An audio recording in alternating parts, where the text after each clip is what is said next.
اعوذ باللہ من الشیطان الرجیم بسم اللہ الرحمن الرحیم الحمد للہ رب العالمین والصلاة والسلام علی سید الانبیاء والمرسلین وعلی اہل بیتہ الطیبین الطاہرین وصحبہ المنتجبین۔ قرآن کریم کے 30ویں اور آخری جز میں ہم نے سورۃ الشرح یا سورۃ الانشراح تمام کی تھی، اور آج کے درس کا آغاز ہم کر رہے ہیں سورۃ التین کے پہلے تلاوت اور اس کے بعد انشاءاللہ ترجمہ اور مختصر وضاحت۔ اعوذ باللہ من الشیطان الرجیم بسم اللہ الرحمن الرحیم والتین والزیتون وطور سینین وهذا البلد الأمين لقد خلقنا الإنسان في أحسن تقويم ثم رددناه أسفل سافلين إلا الذين آمنوا وعملوا الصالحات فلهم أجر غير ممنون فما يكذبك بعد بالدين أليس الله بأحكم الحاكمين۔ سورۃ التین کا ترجمہ اور مختصر وضاحت۔ بنام خدائے رحمان رحیم۔ آیت نمبر 1۔ والتین والزیتون، قسم ہے انجیر اور زیتون کی۔ 2۔ وطور سینین، اور طور سینین کی۔ 3۔ وہذا البلد الامین، اور اس امن والے شہر کی۔ مجموعی طور پر 4 قسمیں کھائی گئی ہیں اس سورہ مبارکہ کے آغاز میں۔ پہلی قسم تین یعنی انجیر کے جو ایک خاص میوہ ہے، پھل ہے۔ دوسری زیتون کے معنی واضح ہے، اردو میں بھی ہم اس کو زیتون ہی کہتے ہیں، اور یہ بھی ایک میوہ ہے۔ تیسری قسم طور سینین۔ طور وہ پہاڑ ہے کہ جہاں پر اللہ تبارک و تعالی نے حضرت موسیٰ علیہ السلام سے کلام کیا اور نبوت کے رسالت کے عہدے پر ذمہ داری پر انہیں فائز کیا۔ سینین جس کو سیناء بھی کہا جاتا ہے، یہ ایک خاص قسم کا پتھر ہے کہ جو اس پہاڑ پر اس علاقے میں پایا جاتا ہے، اور اسی کے نام سے، اسی کی مناسبت سے اس کو طور سینین یا طور سیناء کہا جاتا ہے۔ وَهَذَا الْبَلَدِ الْأَمِينَ، اور اس امن والے شہر کی قسم۔ امن والا شہر یعنی مکہ مکرمہ، کہ جہاں سے اسلام کی تحریک کا آغاز رسول اللہ صلی اللہ علیہ وآلہ وسلم نے کیا۔ آگے آنے والی باتیں جو اس سورہ مبارکہ میں آئی ہیں، ان کے ساتھ ان قسموں کا کیا تعلق ہے اور کیا مناسبت ہے۔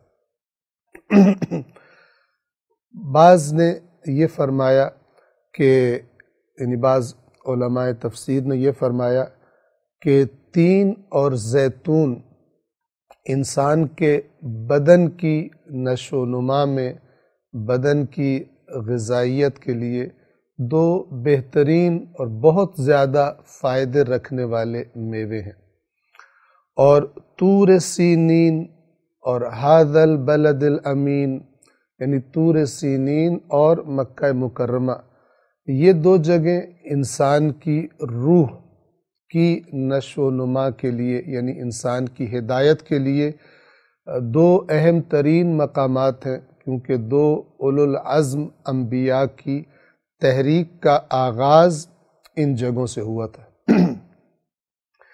انسان کے بدن کی نشو و نما کا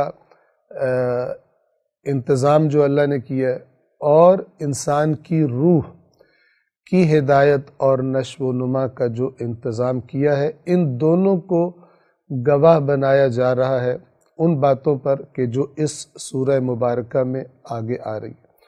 اور بعض علماء نے یہ کہا کہ تین اور زیتون سے مراد دمشق یعنی شام اور فلسطین کی سرزمینیں ہیں، کہ یہ دونوں سرزمینیں بھی بہت سارے انبیاء کی تحریکوں کے آغاز کی سرزمینیں ہیں۔ اور تین اس لیے کہا گیا کہ وہاں پر یہ میوہ بہت زیادہ اگتا ہے، اور اس سرزمین کو اسی زیادہ کثرت سے اگنے والے میوے کی وجہ سے، انجیر کی وجہ سے تین کہہ دیا گیا۔ اور اسی طرح فلسطین میں اس علاقے میں زیتون کثرت سے اگتا ہے، تو اسی کی مناسبت سے اس کو زیتون کہہ دیا گیا۔ تو اگر اس بات کا لحاظ رکھا جائے تو یہ چاروں قسمیں اس بہترین انتظام پر گواہی دے رہی ہیں، اس کی طرف توجہ کروا رہی ہیں کہ جو اللہ تبارک و تعالی نے انسان کی ہدایت کے لیے مقرر فرمایا ہے، یعنی انبیاء کا بھیجنا اور انسانوں کو اللہ تبارک و تعالی کے دین کی طرف، توحید کی طرف دعوت دینا۔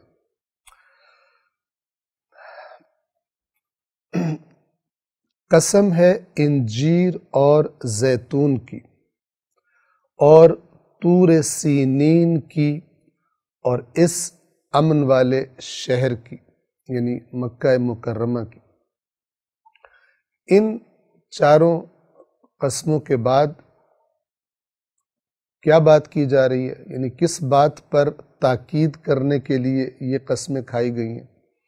آیت نمبر 4، لَقَدْ خَلَقْنَا الْإِنسَانَ فِي أَحْسَنِ تَقْوِيمٍ، بے شک ہم نے انسان کو بہترین انداز میں، بہترین اعتدال میں، بہترین طریقے سے خلق کیا ہے۔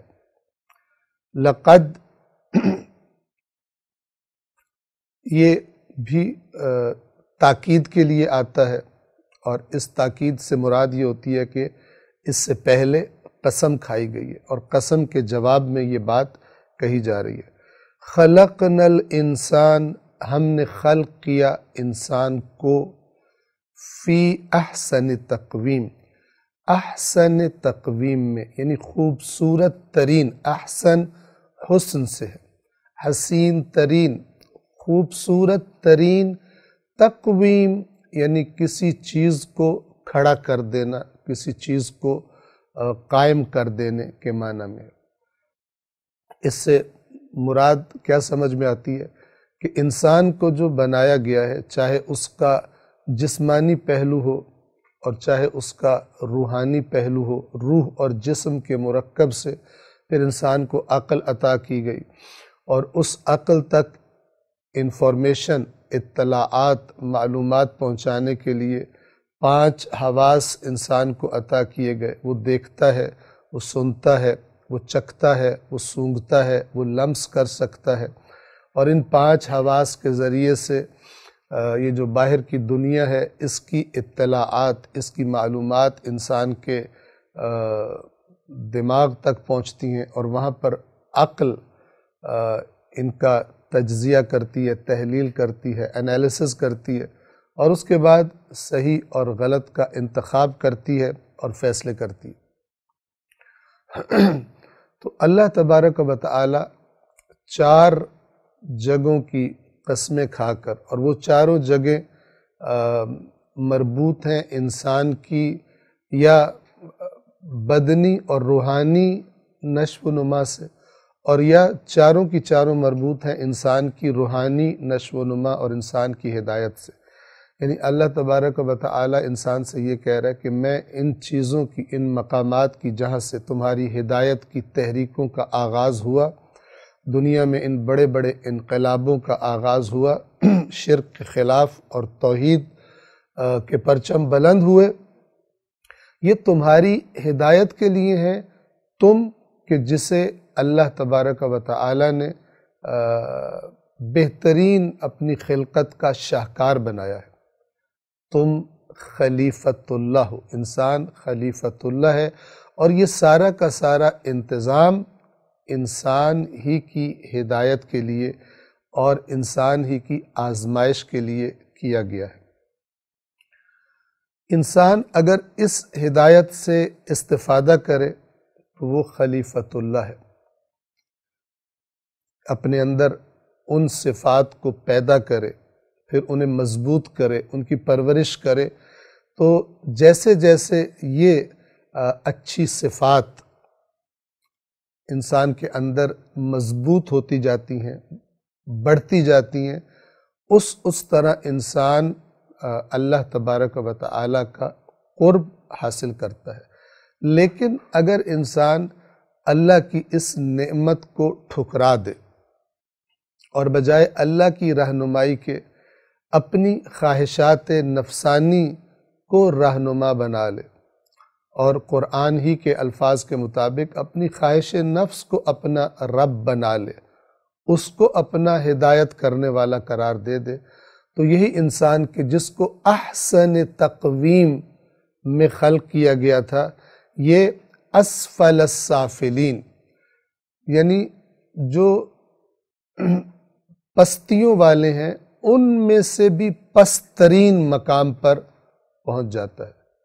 یعنی یہ جو عام طور پر کہا جاتا ہے کہ انسان اگر اللہ کا بندہ بن جائے تو فرشتوں سے بھی اونچے مقام پر پہنچ جاتا ہے، لیکن اگر اللہ تبارک و تعالی کی نافرمانی کا رستہ اپنا لے تو حیوانوں سے بھی پستر اور بدتر مقام پر پہنچ جاتا ہے، درندوں سے بھی بدتر مقام پر پہنچ جاتا ہے۔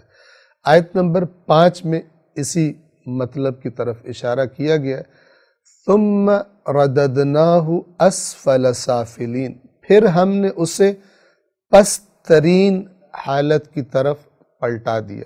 دو طرح سے اس کی مراد لی گئی ہے، ایک تو یہ کہ انسان اپنی آخری عمر میں ساری جوانی گزارنے کے بعد، طاقت اور عروج اور ہر چیز کا کمال دیکھنے کے بعد اپنے بدن میں، بالآخر آخری عمر میں، بڑھاپے کی عمر میں پھر سے ایک کمزور اور ہر کام میں دوسروں کا محتاج بن کر رہ جاتا ہے۔ اس کی عقل بھی صحیح طرح سے کام کرنا چھوڑ دیتی ہے، اس کے بدن کی تمام قوتیں، اس کے اعضاء کمزور ہو کر رہ جاتے ہیں۔ یہ معنی بھی مراد لیا گیا کہ یہ بھی اپنی جگہ پر صحیح ہے۔ اور دوسرا معنی جو ہم اس سے پہلے آپ کی خدمت میں عرض کر رہے تھے کہ اگر انسان اللہ کی دی ہوئی اس ہدایت کی نعمت سے استفادہ نہ کرے اور اپنی خواہشات نفسانی کے مطابق زندگی گزارے تو اسفل سافلین میں پہنچ جاتا ہے۔ پھر ہم نے اسے ثم رددناہ، پھر ہم نے اسے پلٹا دیا اسفل، سب سے نیچے، سافلین، نیچے والوں میں سے۔ اسفل سافلین یعنی سافلین کہتے ہیں جو پستی میں ہو، اسفل سب سے زیادہ پستی میں، اسفل سافلین پستوں سے بھی زیادہ پست ترین۔ یہ انسان کے سامنے دو راستے ہیں، یا تو اللہ کی ہدایت کو قبول کرے اور بہترین مقامات پر، بلند ترین مقامات تک پہنچ جائے، اور یا اللہ کی اس ہدایت کو جو اس نے انسان کی دنیا و آخرت کی کامیابی کے لیے بھیجی ہے، انتظام کیا ہے، اسے رد کر دے، اور نتیجے میں انجام کیا ہو؟ اسفل سافلین، بدترین اور پسترین پستیوں میں گر جائے۔ اس کے بعد خداوند عالم فرماتا ہے آیت نمبر 6 میں، ان پستیوں میں کون نہیں گرے گا، کون ان پستیوں سے بچ جائے گا، اور کس کے لیے اللہ نے بہترین اجر رکھا ہے۔ فرمایا اِلَّا الَّذِينَ آمَنُوا، سوائے ان لوگوں کے جو ایمان لائے، وَعَمِلُوا الصَّالِحَاتِ، اور عمل صالح انجام دیے، فَلَهُمْ أَجْرٌ غَيْرُ مَمْنُونَ، تو ان کے لیے ہے ایک ایسا اجر جو کبھی ختم نہیں ہوگا، ابدی ہے۔ یعنی دنیا کی جن لذتوں اور آسائشوں کے لیے تم اللہ کی ہدایت کو ٹھکرا رہے ہو، جتنی بھی دنیا کی چیزوں کو اپنے پاس جمع کر لو، ہر آرام، ہر آسائش، ہر لذت تم اپنے گھر میں اور اپنے دسترخوان پر جمع کر لو، عارضی ہے، ہمیشہ تمہارے پاس نہیں رہے گی۔ اور اگر اس میں شک ہو تو اپنے آس پاس معاشرے میں، دنیا میں نگاہ دوڑا کر دیکھ لو، کون ہے امیر ترین انسانوں میں سے، کون ہے کہ جس کے پاس نعمتیں ہمیشہ کے لیے رہی ہوں؟ سب چلے گئے اور سب چلے جائیں گے۔ اللہ تمہیں ایک ایسے اجر کا وعدہ کر رہا ہے کہ جو کبھی ختم نہیں ہوگا، جس کو مل گیا بس مل گیا، پھر اس سے چھنے گا نہیں، نہ اس سے چھنے گا اور نہ ہی کبھی وہ نعمتیں ختم ہوں گی، سوائے ان لوگوں کے جو ایمان لائے اور نیک عمل کرتے رہے، تو ان کے لیے بے انتہا اجر ہے۔ غیر ممنون، دو معنی ہے اس کے، ایک معنی وہی جو ہم نے عرض کیا کہ کبھی ختم نہ ہونے والا، اور ایک معنی ہے ایسا اجر کہ جس کو تولا نہ جا سکے، یعنی بے انتہا، یعنی بے حساب۔ دونوں معنی اس لفظ کے عربی لغت کے مطابق صحیح ہے۔ اس کے بعد آیت نمبر 7 میں گویا انسان سے یہ خطاب کیا جا رہا ہے کہ اے انسان، تیرے رب نے تجھے اتنی نعمتیں دی، تجھے بہترین انداز میں خلق کیا، اور پھر تیری ہدایت کا بہترین انتظام کیا، اور تو یہ سب کچھ دیکھتا بھی ہے، اس سے استفادہ بھی کرتا ہے، اس کائنات کے نظام کو، اپنے رزق کے نظام کو تو دنیا میں دیکھ رہا ہے، انبیاء کی تحریکوں کے بارے میں تو سنتا ہے، تو پڑھتا ہے، اس سارے نظام کو دیکھنے کے بعد بھی تجھے کیا چیز اکساتی ہے، کیا چیز تجھے مجبور کرتی ہے کہ تو جزا کو جھٹلائے؟ یعنی تو کیسے سوچ لیتا ہے کہ اتنا بڑا نظام بنانے والے نے کوئی جزا سزا کا نظام نہیں رکھا؟ تو دیکھتا ہے بہت سارے لوگ دوسروں پر ظلم کرتے ہیں، دوسروں کے حقوق کھا لیتے ہیں، اور بعض دفعہ اس دنیا میں کوئی ان کو پکڑ نہیں سکتا، گرفت میں نہیں لے سکتا، اور بعض لوگ تو دیکھتا ہے کہ انتہائی مصیبت میں، مشکلات میں زندگی گزارتے ہیں، ظالموں کے ظلم کا شکار ہو کر بہت ہی ایک تلخ مشکل زندگی گزارتے ہیں۔ تو کیا سوچتا ہے کہ ان ظالموں سے کبھی بدلہ نہیں لیا جائے گا، انصاف نہیں ہوگا، مظلوموں کو کبھی انصاف نہیں دیا جائے گا؟ اس نظام کے نظم کو، اس نظام کی وسعت کو، اس نظام کائنات کی خلقت کے انداز کو جب تو دیکھتا ہے تو یہ نہیں سوچتا کہ یہ نظام بیہودہ اور باطل خلق نہیں کیا گیا؟ آیت نمبر 7، فَمَا يُكَذِّبُكَ بَعْدُ بِالدِّينِ، تو اس کے بعد، یعنی یہ جو ساری باتیں ہم نے تجھ سے کر دی ہیں، یہ قسمیں، پھر انسان کی خلقت بہترین انداز میں، پھر اس کا پستیوں کی طرف گر جانا، ان باتوں پہ غور کر۔ ان باتوں کے بعد، پس اس کے بعد روز جزا کے بارے میں کون سی چیز تجھے جھٹلانے پر آمادہ کرتی ہے؟ کون سی دلیل ہے تیرے پاس کہ تو کہتا ہے قیامت نہیں آئے گی، تو کہتا ہے کہ حساب کتاب نہیں آئے گا، یا کہتا ہے کہ قیامت نہیں آئے گی، یا تیرا عمل بتا رہا ہے کہ تجھے یقین نہیں ہے کہ تیرا حساب کتاب ہونا ہے۔ پس اس کے بعد روز جزا کے بارے میں کون سی چیز تجھے جھٹلانے پر آمادہ کرتی ہے؟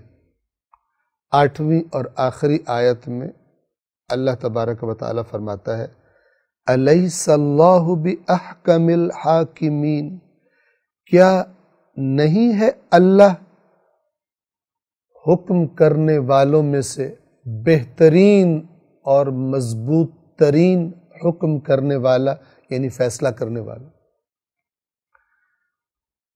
یعنی اللہ نہ صرف یہ کہ فیصلہ کرے گا، بلکہ وہ تو بہترین قاضی ہے، وہ تو بہترین منصف ہے، وہ تو بہترین عادل ہے۔ اس کے نظام میں ہی غور کر لے کہ اس نے جو کچھ خلق کیا ہے اس کے رزق کا بھی بندوبست کیا ہے، اور کیسا نظام بنایا ہے تقسیم رزق کا۔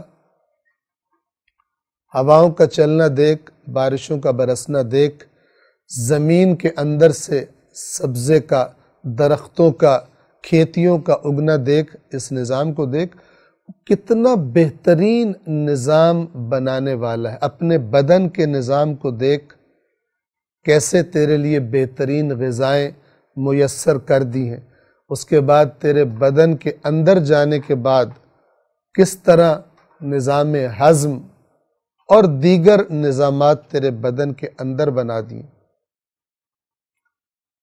وہ بہترین نظام بنانے والا آیا ظالموں اور مظلوموں کے لیے بہترین فیصلہ نہیں کرے گا؟ اس نے کوئی ایسا دن مقرر نہیں کیا، کوئی ایسا وقت مقرر نہیں کیا ہے۔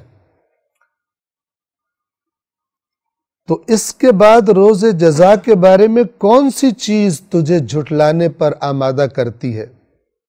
اور سن لے، کیا اللہ حاکموں میں سے سب سے بڑا حاکم یا سب سے بہترین حکم کرنے والا، فیصلہ کرنے والا نہیں ہے؟ احکم الحاکمین، یعنی حاکمین میں سے احکم، اس سے مراد سب سے زیادہ مضبوط، سب سے زیادہ بڑا، سب سے زیادہ طاقتور، سب سے زیادہ بہترین، عین عدل و انصاف فیصلہ کرنے والا، حکم کرنے والا۔ یہ تمام معانی احکم سے لیے جا سکتے ہیں، اس لفظ کے اندر شامل ہے۔ بس سورہ 3 کا خلاصہ کہ اللہ نے تمہارے لیے جو ہدایت کا بندوبست کیا ہے اس کو نہ ٹھکراؤ، اور کبھی نہ سوچنا کہ یہ سارا نظام بے مقصد خلق ہوا ہے، اور دنیا میں ظلم کرنے والوں کو بھی انجام وہی، مر کے وہ ختم ہو جائیں گے، اور مظلوم بھی ظلم اٹھا کر اسی طرح دنیا سے چلے جائیں گے۔ ظالموں کو پکڑنے والا اور مظلوموں کو انصاف دلانے والا کوئی نظام نہیں ہے، کوئی دن نہیں ہے۔ ہرگز یہ نہ سوچنا، اللہ تبارک و تعالی نہ صرف یہ کہ فیصلہ کرے گا، بلکہ وہ سب سے زیادہ طاقتور، سب سے بڑا، سب سے بہترین فیصلہ کرنے والا ہے۔ سورۃ التین تمام ہوتی ہے، اور سورۃ التین کے بعد سورہ علق کے پہلے تلاوت اور اس کے بعد ترجمہ اور مختصر وضاحت آپ کی خدمت میں عرض کریں گے۔ اس سے پہلے، تلاوت سے پہلے سن لیجئے کہ سورہ علق ان صورتوں میں سے ہے کہ جن کے اندر آیت پر سجدہ واجب ہو جاتا ہے۔ سورۃ العلق کی آخری جو آیت ہے، اس کی تلاوت سننے کے بعد انشاءاللہ میں بھی سجدہ کروں گا اور آپ بھی سجدہ کریں گے۔ اس سجدے کے لیے باوضو ہونا ضروری نہیں ہوتا، صرف جو مکتب اہل بیت کی احادیث ہیں اس کے مطابق ضروری ہے کہ اس چیز پر سجدہ کیا جائے جس پر سجدہ کرنا جائز ہے، مثلا مٹی یا پتھر جو زمین میں ہوتا ہے، یا مثلا کوئی لکڑی وغیرہ۔ تو انشاءاللہ جب اس کی تلاوت تمام کریں گے تو انشاءاللہ میں بھی سجدہ کروں گا، اور آپ بھی اسی وقت ہی انشاءاللہ یہ سجدہ کریں گے، اور سجدے کے بعد ہم ترجمے اور مختصر وضاحت کا آغاز کریں گے۔ اعوذ باللہ من الشیطان الرجیم، بسم اللہ الرحمن الرحیم۔ اقرأ باسم ربک الذی خلق، خلق الانسان من علق، اقرأ وربک الاکرم الذي علم بالقلم، علم الإنسان ما لم يعلم، كلا إن الإنسان ليطغى أن رآه استغنى، إن إلى ربك الرجعى، أرأيت الذي ينهى عبدا إذا صلى، أرأيت إن كان على الهدى أو أمر بالتقوى، أرأيت إن كذب وتولى، ألم يعلم بأن الله يرى، كلا لئن لم ينته لنسفعا بالناصية، ناصية كاذبة خاطئة، فليدع ناديه، سندع الزبانية، كلا لا تطعه واسجد واقترب۔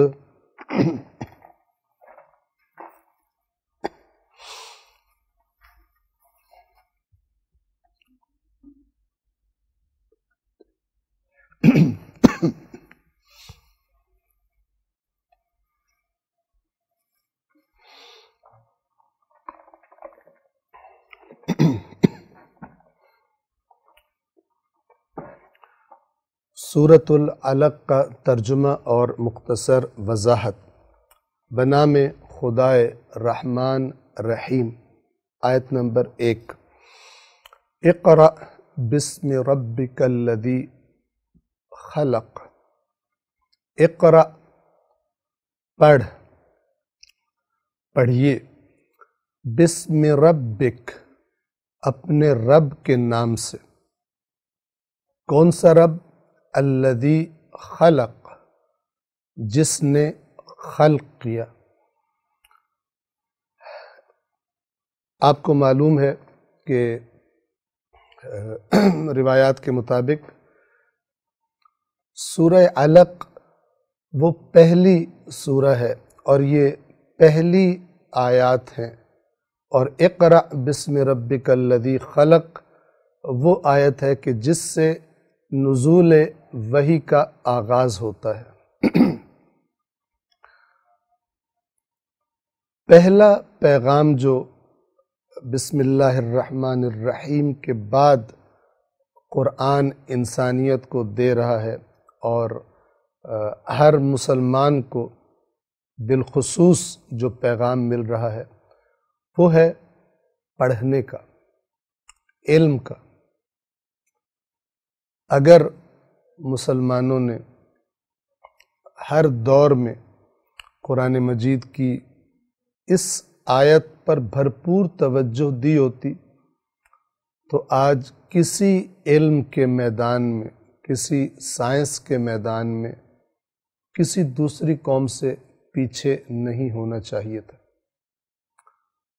جب دین اسلام کا آغاز ہوا، رسول اللہ صلی اللہ علیہ وآلہ وسلم نے اس عظیم انقلاب کی بنیاد رکھی تھی، تو یہ بنیادی طور پر علمی انقلاب تھا۔ خرافات سے نکل کر، رسومات سے نکل کر، بے بنیاد، بے دلیل، من گھڑت عقائد، افکار، نظریات سے نکل کر کائنات کے خالق کی طرف سے آنے والا خالص، محکم اور حقائق پر مبنی، حقیقتوں پر مبنی جو پیغام تھا، اس کی بنیاد پر ایک نئے معاشرے کا قیام، کہ جو انسان کی دنیا میں بھی عزت، ترقی، کامیابی کا ضامن تھا اور آخرت میں بھی انسان کی کامیابی اور عزت کا ضامن تھا۔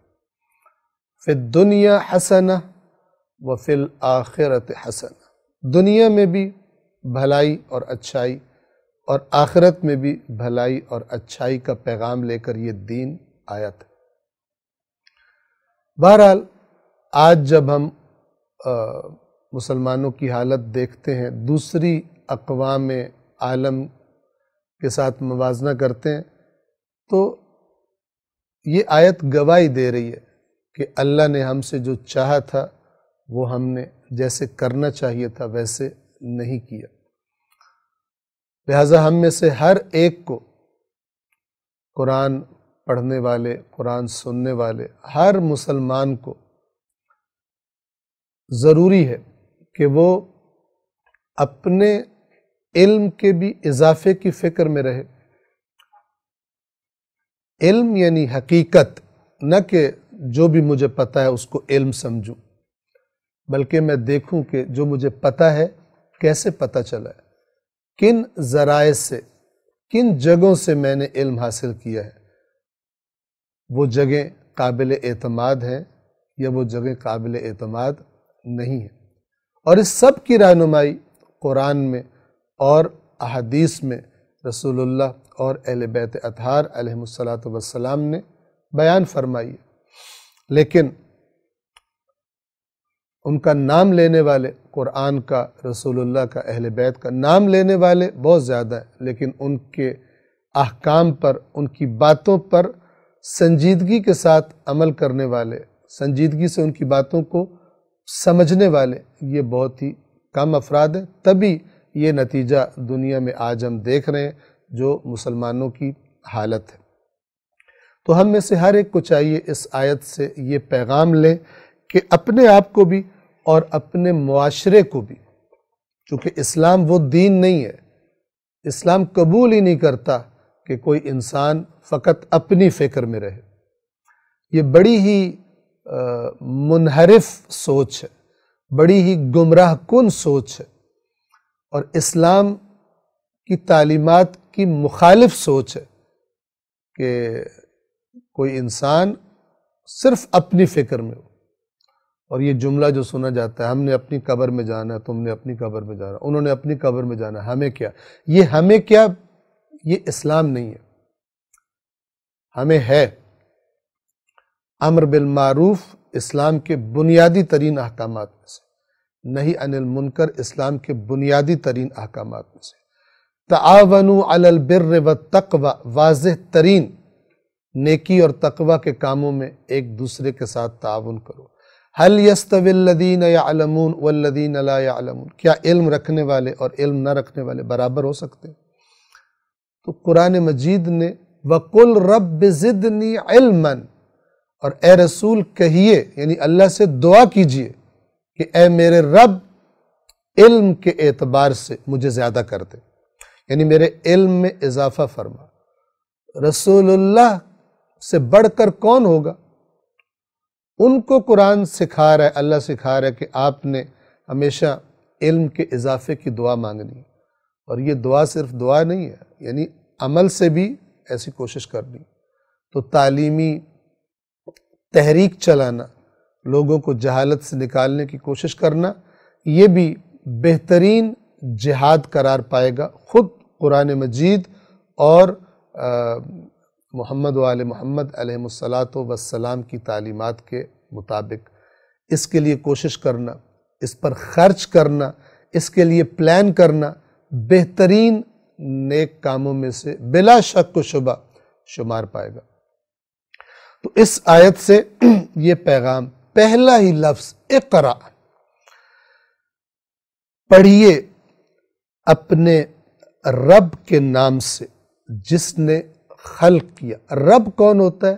پالنے والا، مخلوق کی جتنی ضروریات ہیں ان کو پورا کرنے کا ذمہ دار وہ رب کہہ رہا ہے اقرا، پڑھیے۔ وہ رب آپ سے کہہ رہا ہے، اس کی ربوبیت آپ سے تقاضا کر رہی ہے کہ یہ پوری کائنات علوم کا سرچشمہ ہے آپ کے لیے، اس میں غور کرنا۔ ان فی ذلک لآیات لقوم یتفکرون، کہ اس کائنات کی چیزوں میں غور و فکر کرنے والوں کے لیے نشانیاں ہیں۔ کتنی جگہوں پر آپ نے قرآن سارا سنا ماہ رمضان کے دوران۔ عقل اور فکر اس کائنات کی خلقت، اس کے نظام، اس کے قوانین کے بارے میں فکر اور غور کرنے کا اللہ تبارک و تعالیٰ نے حکم دیا ہے۔ پڑھیے اپنے رب کے نام سے جس نے خلق کیا۔ ہر چیز اسی نے خلق کی ہے، اس کی طرف اشارہ کیا۔ آیت نمبر 2 میں بالخصوص چونکہ خطاب انسان سے ہے، اس قرآن کا خطاب، تو انسان کو توجہ دلائی جا رہی ہے کہ کائنات کی ہر چیز کی خلقت کو بھی دیکھ، لیکن اپنی خلقت کو بھی دیکھ۔ آیت نمبر 2، خلق الانسان من علق، اس نے انسان کو خون کے ایک قطرے سے یا ایک لوتھڑے سے، جمع ہوا خون، علق، اس کے بہت سارے معنی عربی زبان میں کیے جا سکتے ہیں۔ چپکا ہوا خون یعنی آپس میں چپکا ہوا، یا رحم مادر کی دیوار سے چپکا ہوا۔ اس نے انسان کو جمے ہوئے خون یا چپکے ہوئے خون یا خون کے لوتھڑے سے خلق کیا۔ آیت نمبر 3 پھر تاکید فرمائی، اقرا، پڑھیے، وَرَبُّكَ الْأَكْرَمُ، اور آپ کا رب سب سے بڑا کریم ہے۔ کریم کا لفظ انسان کے بارے میں بھی استعمال ہوتا ہے، غیر اللہ کے بارے میں بھی استعمال ہوتا ہے، اللہ کے بارے میں بھی استعمال ہوتا ہے، خود قرآن مجید نے کیا ہے۔ لیکن ہم پہلے بھی عرض کر چکے کہ وہ الفاظ کہ جو قرآن میں اللہ کے لیے بھی استعمال ہوئے اللہ کی صفت کے طور پر، اور غیر اللہ کے لیے بھی استعمال ہوئے، تو اس کا معنی ہرگز یہ نہیں ہوتا کہ جس طرح انسان کو کریم کہا جا رہا ہے اسی معنی میں اللہ کو کریم کہا جا رہا ہو، نہیں۔ خدا کے بارے میں جب کوئی لفظ استعمال ہوتا ہے تو اس کا کامل ترین معنی مورد نظر ہوتا ہے، ایسا معنی جس میں کوئی نقص، کوئی عیب، کوئی کمی تصور نہیں کی جا سکتی، محال ہے۔ لیکن جب اللہ کے علاوہ کسی کے بارے میں استعمال ہوتا ہے تو اس کے اپنے درجے کے مطابق، اللہ بھی عالم ہے مثال کے طور پر، اور انسان کو بھی عالم کہا جاتا ہے، لیکن انسان کے بارے میں جب عالم استعمال ہوگا تو اس کے علم کے مطابق، لیکن اللہ کے بارے میں جب عالم استعمال ہوگا تو وہ ہر چیز کا عالم ہے، اور وہ ہمیشہ عالم ہے، اور کوئی چیز نہیں جو اس کے علم سے غائب ہو، پس کوئی نقص، کوئی عیب، کوئی کمی فرض نہیں کی جا سکتی۔ تمام کمیوں سے پاک کر کے عالم کا مکمل مفہوم اور معنی ہم لیں گے جب یہ لفظ اللہ کے بارے میں استعمال ہوگا۔ اور یہاں پر تو خداوند عالم فرما رہا ہے کہ تیرا رب اکرم، سب سے بڑا کریم، یعنی تم دیکھتے ہو لوگ بھی ایک دوسرے پر احسان کرتے ہیں، لوگ بھی ایک دوسرے کو عطا کرتے ہیں، لیکن جب تم اپنے رب کی عطائیں دیکھو گے، تم اپنے رب کے احسانات دیکھو گے، تو کوئی دنیا کا کریم تمہیں اس کریم کے مقابلے میں دکھائی نہیں دے گا۔ اور اس کا ایک بڑا کرم کیا ہے؟ 4، الذی علم بالقلم، جس نے قلم کے ذریعے تعلیم دی۔ آپ کو معلوم ہے کہ اگر قلم یعنی کیا چیز؟ یعنی وہ آلہ کہ جس کے ذریعے علم کو لکھ کر محفوظ کر لیا جاتا ہے، سٹور کر لیا جاتا ہے ڈیٹا کو۔ مثال کے طور پر اگر اس کو انسان کی زندگی سے نکال دیں تو ہم دیکھیں گے کہ ایک بہت بڑا حصہ گزشتہ افراد کی جو محنتیں تھیں، ان کے جو تجربات تھے، ان کی جو تحقیقات تھی وہ ضائع ہو جائے گا، اور انسان کی ترقی کی رفتار بہت زیادہ سست ہو جاتی، بہت مشکل ہو جاتا اگر قلم کے ذریعے علم کو محفوظ کرنا نہ بتایا جاتا انسان کو۔ تو خداوند عالم بتا رہا ہے کہ یہ اللہ ہے، وہ سب سے بڑا کریم، اور آپ دیکھیے اپنے آپ کو سب سے بڑا کریم اللہ تعالیٰ کہہ رہے ہیں، کس چیز کے ساتھ ریلیٹ کر رہے ہیں اس کو، کس چیز کے ساتھ جوڑ رہے ہیں اس کو؟ قلم کے ذریعے علم سکھانے کے ساتھ۔ پھر آپ اندازہ کیجئے کہ دین اسلام میں علم، لکھنا، محفوظ کرنا علم کو، یہ کتنی زیادہ اہمیت رکھتا ہے۔ یعنی گویا اسلام کی تحریک کا آغاز ہو رہا ہے، یعنی علم کی تحریک کا آغاز ہو رہا ہے۔ اسلام کی تحریک یعنی علم کی تحریک، یعنی جہالت کے خاتمے کی تحریک۔ اور اللہ اپنے جو احسانات خلق کرنے کے بعد اللہ جو اپنا بڑا احسان انسان کو بتا رہا ہے وہ ہے علم، اور علم بالقلم، قلم کے ذریعے سے انسان کو علم سکھایا۔ اقرأ وربک الاکرم، پڑھیے اور آپ کا رب بڑا کریم ہے۔ الذی علم بالقلم، جس نے قلم کے ذریعے علم سکھایا، تعلیم دی۔ 5 علم الانسان ما لم یعلم، انسان کو وہ تعلیم دی۔ تعلیم عربی زبان ہی کا لفظ ہے، اس کا معنی ہوتا ہے علم سکھانا، علم کو منتقل کرنا۔ استاد تعلیم دیتا ہے یعنی اپنے علم کو اپنے شاگردوں کی طرف منتقل کرتا ہے۔ علم سکھانے کو تعلیم کہتے ہیں۔ اس نے انسان کو وہ علم سکھایا جسے وہ نہیں جانتا تھا۔ بہت ساری چیزیں مراد ہیں۔ نمبر 1،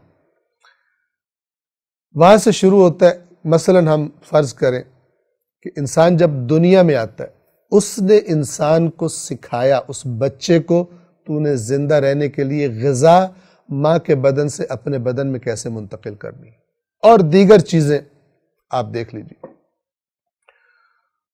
اس کے بعد اس نے انسان کے اندر عقل رکھ دی، اس نے انسان کے اندر سماعت رکھ دی، اس نے انسان کے اندر دیکھنے کی قوت رکھ دی، سونگھنے کی قوت رکھ دی، چکھنے کی قوت رکھ دی، لمس کرنے کی، محسوس کرنے کی قوت رکھ دی۔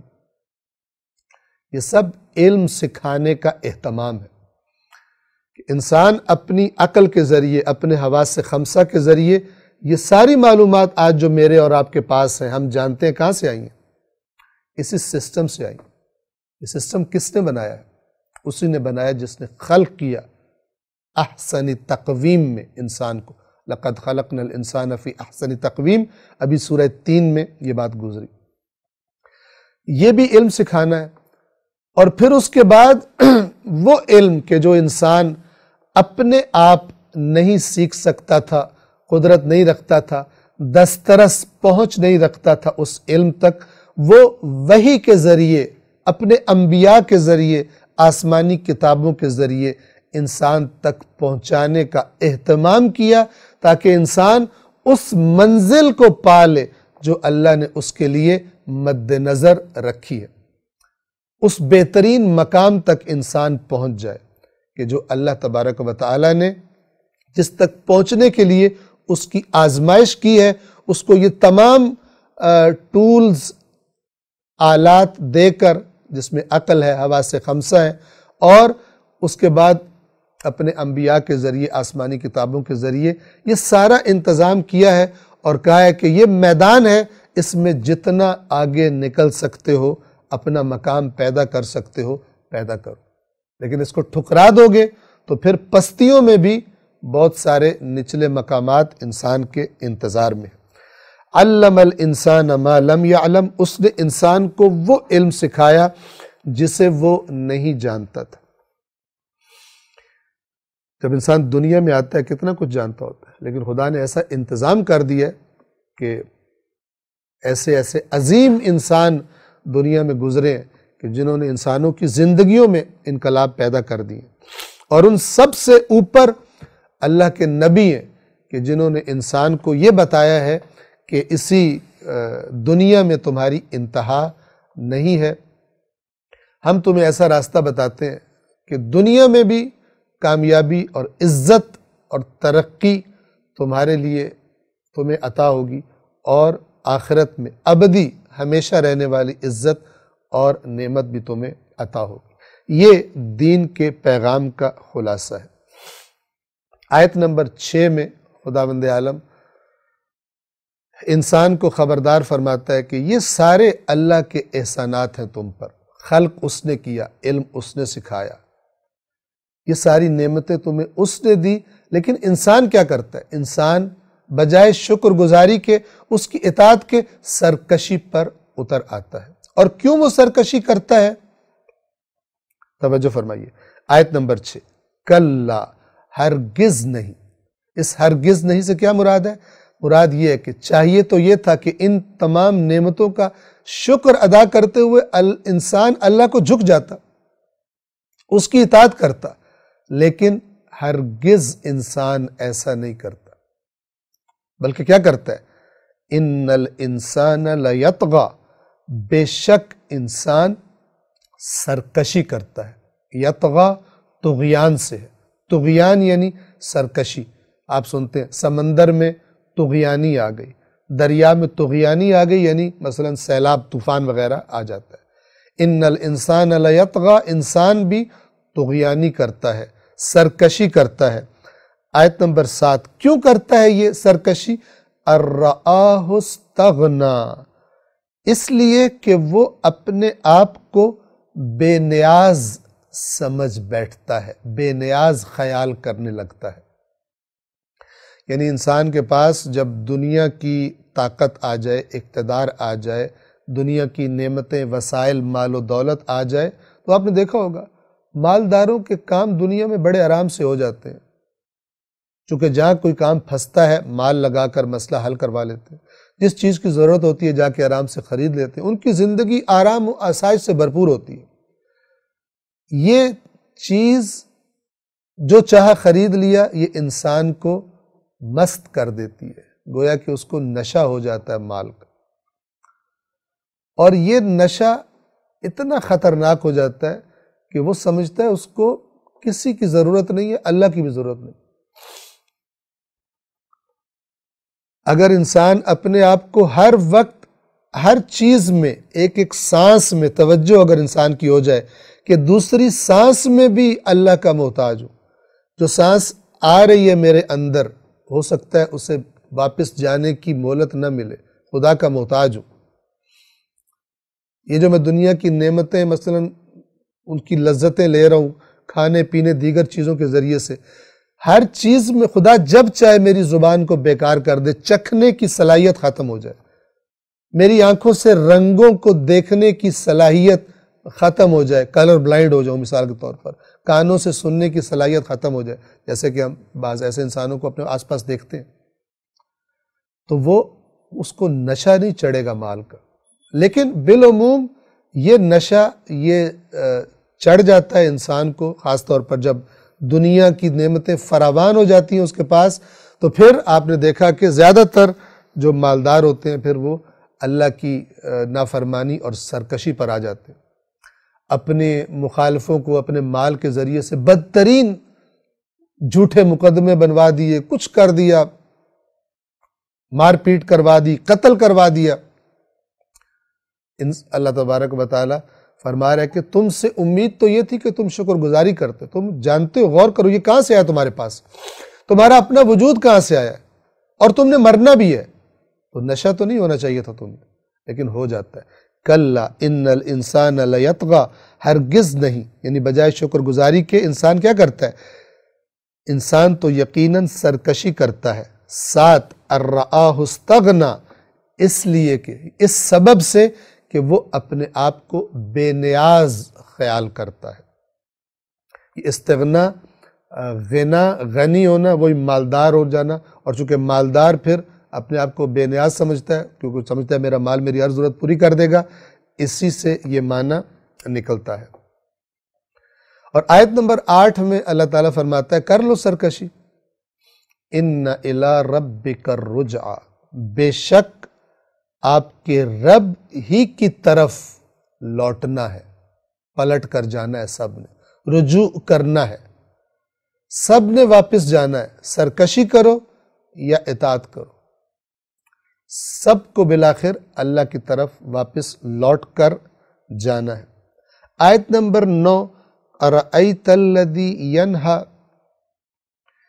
کیا آپ نے اس شخص کو دیکھا ہے جو روکتا ہے، نہیں کرتا ہے یعنی منع کرتا ہے، روکتا ہے، کس کو روکتا ہے؟ آیت نمبر 10، عبداً اذا صلی، ایک عبد کو، ایک بندے کو جب وہ صلاۃ یعنی نماز پڑھتا ہے۔ روایات کے مطابق روکنے والے سے مراد ابو جہل ہے، اور جس کو روکا جا رہا ہے وہ عبد محمد صلی اللہ علیہ وآلہ وسلم ہے۔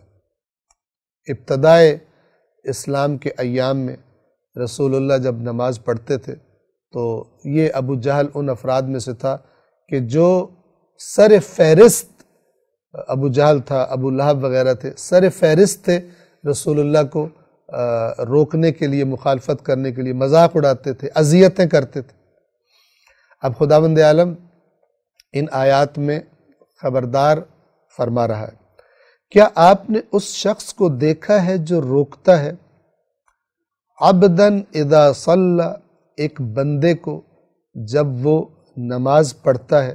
آیت نمبر 11، ارأیت، یہ ارأیت کا لفظ جب آتا ہے تو آنکھ سے دیکھنا بھی اس سے مراد ہوتا ہے، اور بعض اوقات کہ غور کیجئے دیکھ کر، کسی اس رؤیت دیکھنا دو معنی میں استعمال ہوتا ہے، یاد رکھیے عربی زبان میں، آنکھ سے دیکھنا بھی اور عقل کی آنکھ سے دیکھنا یعنی غور کرنا، ان دونوں معنوں میں استعمال ہوتا ہے۔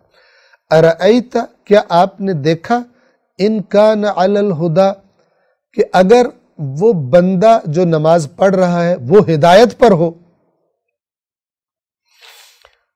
12، او امر بالتقوی، یا تقوی کا حکم دیتا ہو، تقوی کا حکم دیا ہو اس نے، یعنی آپ غور کیجئے کہ وہ جو بندہ نماز پڑھ رہا ہے وہ تو ہدایت پر ہو، اور یا وہ تقوی کا حکم دینے والا ہو، اس کی حالت یہ ہو، جبکہ وہ جو روک رہا ہے اس پر غور کیجئے اس کی حالت کیا ہو۔ آیت نمبر 13، ارأیت ان کذب وتولی، کیا آپ نے دیکھا کہ اگر وہ دوسرا یعنی جو روک رہا ہے اگر وہ جھٹلا رہا ہو اور منہ پھیر رہا ہو، یعنی ہدایت سے پشت کرتا ہو، ہدایت سے منہ پھیرتا ہو۔ 14، الم یعلم بان اللہ یری، کیا اس کو علم نہیں ہے، کیا وہ جانتا نہیں ہے کہ اللہ دیکھ رہا ہے؟ کیا مطلب؟ توجہ فرمائیے، ان ساری آیات میں یعنی آیت نمبر 9 سے لے کر آیت نمبر 14 تک 5 آیات کیا کہا جا رہا ہے؟ اللہ تعالیٰ فرما رہا ہے کہ اگر یہ بندہ تو ہدایت پر ہو، نماز پڑھنے والا، اور وہ جو روکنے والا ہے وہ جھٹلانے پر تلا ہو، تو انجام کیا ہوگا؟ انجام یہ کہ اللہ تبارک و تعالیٰ اس کو گرفت میں لے گا۔ اسے یہ سوچنا چاہیے، اس روکنے والے کو یہ غور کرنا چاہیے کہ اگر یہ نماز پڑھنے والا ہدایت پر ہے تو پھر میری حرکتوں کا مجھ سے انتقام لیا جائے گا، اللہ انتقام لے گا، اللہ پکڑ میں اور گرفت میں حتماً مجھے لے گا اور مجھے سزا دے گا۔ الم یعلم بان اللہ یری، کیا اس کو علم نہیں ہے کہ اللہ اسے دیکھ رہا ہے؟ اب یہاں پر یہ آیات رسول اللہ کے بارے میں اور اس شخص کے بارے میں جو رسول اللہ کو روکا کرتا تھا اس کے لیے، لیکن یاد رکھیے قرآن کی آیات کا پیغام ہمیشہ کے لیے ہوتا ہے۔ کیا پیغام ہے؟ ہر اس انسان کے لیے کہ جو کسی کو نماز سے روکے، دین پر عمل کرنے سے روکے، اللہ کے حکم پر عمل کرنے سے روکے، کسی بھی طریقے سے، کیا وہ نہیں جانتا کہ اللہ اسے دیکھ رہا ہے؟ اور اسی طرح ہمارے لیے یہ پیغام ہے کہ ہم چاہے لوگوں میں ہوں، چاہے تنہائی میں ہوں، چاہے روشنی میں ہوں، چاہے اندھیرے میں ہوں، ہمیں ہمیشہ یہ بات مد نظر رکھنی چاہیے۔ کیا بات؟ الم یعلم بان اللہ یرا، کیا اسے علم نہیں ہے کہ اللہ اسے دیکھ رہا ہے؟ انسان جب کوئی گناہ کرنے لگتا ہے تو اگر ایسا کام ہو کہ جو نامناسب ہو، تو اگر کوئی بچہ بھی موجود ہو تو اس بچے کو بھی کہتے ہیں کہ مثلا تم چلے جاؤ یہاں سے، یا کمرے سے باہر چلے جاؤ، یا فلان ہو جاؤ، نہیں چاہتے کہ ان کے سامنے کیا جائے۔ قرآن یہ کہہ رہا ہے کہ کیا نہیں جانتا یہ شخص کہ اللہ اسے دیکھ رہا ہے؟ اگر کسی بچے کے سامنے، کسی عام معمولی انسان کے سامنے تمہیں حیا آتی ہے گناہ کرتے ہوئے، کوئی کام کرتے ہوئے، تو پھر وہ جو کائنات کا خالق ہے، جس نے کل تمہارے ہر کام کا فیصلہ کرنا ہے، یا انعام دے گا یا سزا دے گا، اس کے سامنے گناہ کرتے ہوئے تمہیں حیا نہیں آتی؟ اس کے سامنے گناہ کرتے ہوئے تمہیں کوئی ہچکچاہٹ، کوئی رکاوٹ محسوس نہیں ہوتی؟ الم یعلم بان اللہ یرا، یہ ایسی آیات میں سے ہے کہ جو انسان اپنی گویا کہ جہاں پہ اس کی تنہائی کی جگہ ہے وہاں پر اس کو لگا کے رکھ لے، کسی چیز پر لکھ کر دیوار پر لگا دے، کوئی خوبصورت سی پینٹنگ بنوا کر لگا دے، الم یعلم بان اللہ یرا۔ جیسے ہم نے عرض کیا تھا کہ گھر سے باہر نکلتے وقت وہ جو اندر والی سائیڈ ہے دروازے کی، جہاں سے نکل کر باہر جانا ہوتا ہے، وہاں لکھ دے فَأَيْنَ تَذْهَبُونَ، تو تم کہاں جا رہے ہو؟ اور نکلنے سے پہلے یہ قرآن والا سوال اپنے آپ سے کرے کہ اللہ پوچھ رہا ہے کس کام کے لیے گھر سے باہر جا رہے ہو؟ کسی گناہ کے لیے، کسی خرابی کے لیے، یا کس کام کے لیے؟ تو یہ آیات بہترین تاثیر رکھتی ہیں انسان کو ہدایت کی اور انسان کی اصلاح کرنے کی۔ اس کے بعد پھر خداوند عالم اس نماز سے روکنے والے شخص کو خبردار فرما رہا ہے، کلا، ہرگز نہیں، ہرگز نہیں، یعنی تجھے ہرگز نہیں چھوڑا جائے گا، تو خبردار ہو جا، اس روش سے باز آ جا، لَإِن لَّمْ يَنْتَهِ، اگر یہ شخص باز نہ آیا، لَنَسْفَعًا بِالنَّاصِيَةِ، تو یقیناً ہم اس کی پیشانی پکڑ کر گھسیٹیں گے۔ یعنی بدترین، جیسے یہ نماز سے روک رہا ہے اور مذاق اڑاتا ہے، ہم اس کی پیشانی سے پکڑ کر گھسیٹیں گے۔ اب پیشانی سے پکڑ کر کسی کو گھسیٹا جائے، اس کی ذلت اور بیچارگی اور رسوائی کا اندازہ انسان اگر اس کو تصور کرے اس منظر کو تو کر سکتا ہے۔ اگر یہ شخص باز نہ آیا تو ہم اس کی پیشانی پکڑ کر گھسیٹیں گے۔ 16 نمبر آیت، ناصیۃ کاذبۃ خاطئہ، وہ پیشانی جو جھوٹی اور خطا کار ہے۔ پیشانی چونکہ انسان کے بالکل سامنے کا حصہ ہوتا ہے اور پیشانی چہرے کا حصہ ہوتی ہے، چہرے سے انسان پہچانا جاتا ہے، لہذا کہا جا رہا ہے کہ وہ پیشانی کہ جو جھوٹی تھی اور جو خطا کار تھی، یعنی جرائم پیشہ تھی، اس پیشانی کو ہم پکڑ کر گھسیٹیں گے۔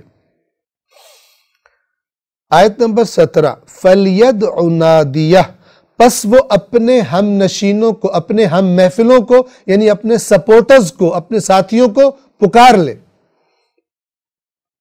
یہ شخص جس کے بارے میں یہ آیات اتری، یہ اپنی محفل کے اعتبار سے ابو جہل ہے، یا ممکن ہے ابو لہب، جو روایات میں اس شخص کا نام آیا ہے، یہ اپنے ہم محفل لوگوں کے اعتبار سے بہت طاقتور تھا، اور بہت سارے لوگ گویا کہ اس کے ساتھی تھے، سپورٹر تھے، اس کا گروپ تھے یا گینگ تھے۔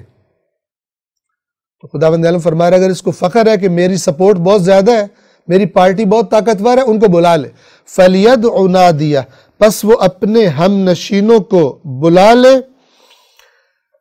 سَنَدْعُ الزَّبَانِيَةَ، ہم بھی جلد ہی دوزخ میں جلانے والے فرشتوں کو بلائیں گے۔ الزبانیہ ان فرشتوں کا نام ہے کہ جو جہنم میں جلانے کی سزا دیتے ہیں۔ یعنی اللہ تعالیٰ خبردار کر رہا ہے اس کو کہ تو اپنے ہم محفلوں کو جنہیں تو اپنی طاقت سمجھتا ہے بلا، ہم بھی ان فرشتوں کو بلائیں گے، اور پھر دیکھتے ہیں کہ کس کی جو فوج ہے اور کس کے سپورٹر جو ہیں وہ غالب آتے ہیں۔ سندع الزبانیہ، ہم بھی جلد ہی دوزخ کے معکلوں کو بلائیں گے، یعنی جن کو دوزخ پر اللہ نے داروغہ رکھا ہے، عذاب دینے کی ذمہ داری جن کی لگائی ہوئی ہے، ہم بھی ان کو بلائیں گے۔ اور آیت نمبر 19 میں دوبارہ عربی کی تکرار نہیں کروں گا، چونکہ جو واجب سجدہ ہے وہ عربی جب پڑھی جائے تو تب ہوتا ہے، ترجمہ پڑھنے سے سجدہ واجب نہیں ہوتا، سجدہ ہم کر چکے ہیں، لہٰذا میں صرف ترجمہ پڑھوں گا۔ آیت نمبر 19 کا ہرگز نہیں، یہ آخری آیت ہے سورۃ العلق کی، ہرگز نہیں، اس ہرگز نہیں سے مراد وہی خبردار کرنا کہ باز آ جا، یہ کام نہ کر، اور یہ بھی مراد لی جا سکتی ہے کہ ہرگز تیرے ہم محفل، تیرے ساتھی ہمارے فرشتوں پر غالب نہیں آ سکیں گے، تجھے عذاب سے نہیں بچا سکیں گے، وہ عذاب جو تجھے اس نماز سے روکنے کے بدلے میں دیا جانے والا ہے، ہرگز نہیں اس کی اطاعت نہ کرے۔ اور تیسرا معنی اگر اسی آیت کے الفاظ کو مد نظر رکھا جائے تو رسول اللہ سے کہا جا رہا ہے کہ یہ جو آپ کو روک رہا ہے اس دین کے کام سے اور نماز سے اور تبلیغ سے، اس کی ہرگز اطاعت نہ کیجیے، ان کی کوئی بات نہیں مانی۔